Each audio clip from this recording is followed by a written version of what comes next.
Ma responsabilité est d'assurer que notre dissuasion conserve et qu'elle conservera à l'avenir son pouvoir de destruction assuré dans l'environnement dangereux, mouvant et proliférant que je viens de rappeler.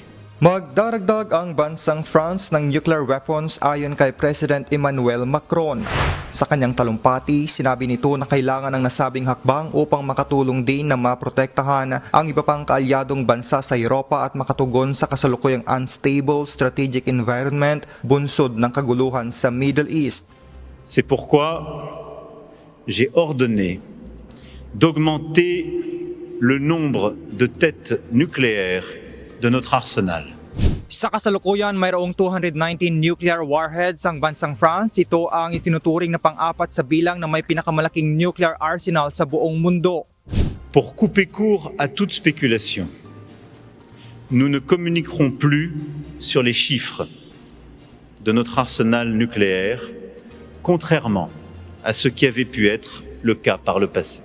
Sa planong Advanced Deterrence Strategy ayon kay President Macron ay nakuha ng France ang suporta ng 8 bansa sa Europa. Ang mga ito ay ang United Kingdom, Germany, Poland, the Netherlands, Belgium, Greece, Sweden at Denmark. Kinumpirma naman ito ni Polish Prime Minister Donald Tusk at sinabing nagsisimula na silang magplano upang hindi na mangahasang kanilang mga kalaban na tangkain pang sila ay atakihin. James Silario, UNTV News and Rescue. Diyos ang aming sandigan, serbisyo publiko ang aming pinahahalagahan.